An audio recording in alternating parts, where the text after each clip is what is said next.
In the first place, we grant to God and confirm by this our present charter for ourselves and our heirs in perpetuity that the English Church is to be free and to have all its rights fully and its liberties entirely.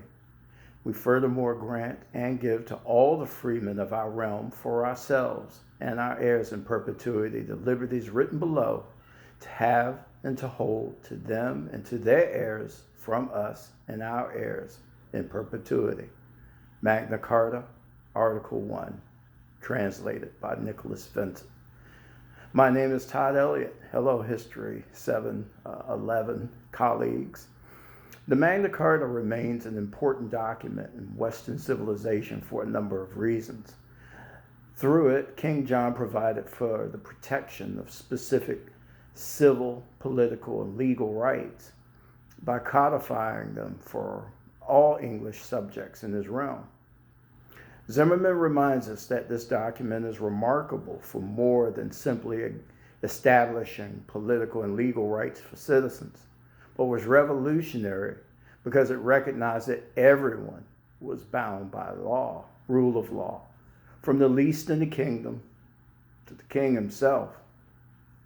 Moreover, Zimmerman notes that there is in this document a continuation of the Christian tradition earlier established by Alfred the Great, which impacted English common law on the island and subsequently their colonies, such as British North America, the soon-to-be United States of America.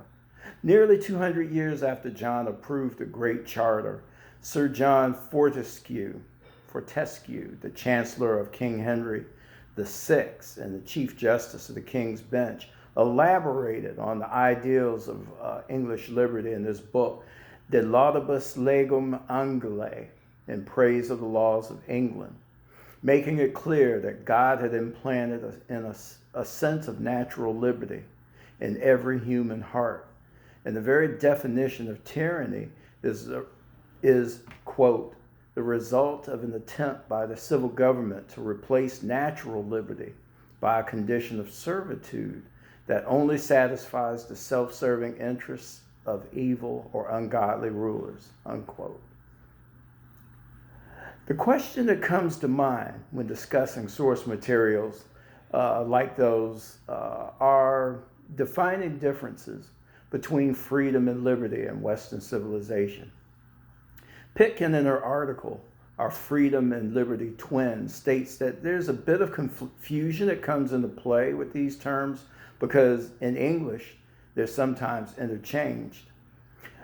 With philosopher Maurice Cranston, liberty finds common usage in the context of legal and political matters, whereas freedom finds a more philosophical or general usage.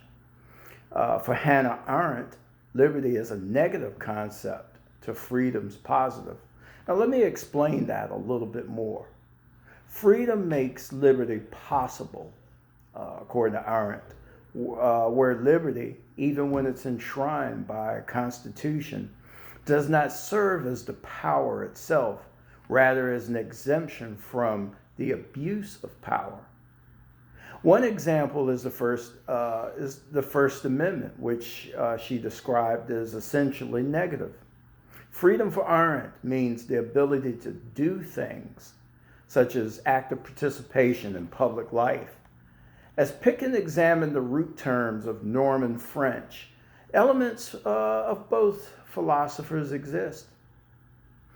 Scott, in writing on the historiography of English republicanism, believes that Christian ideals are often excluded in writings on the topic and attempted to set the record straight, as it were, to show how Christian texts had influenced British notions of liberty and freedom. Scott writes that liberty was a quality of rational self-command, and freedom, on the other hand, indicates an individual's capability to free enjoyment of what God has created. What about you? Did you come to similar conclusions or different? For more information, please see the links below that will allow you to read the Magna Carta and the Laudibus Legum Angliae, free online, and yes, translated with notes. If you're like me, you're going to need both. Thank you.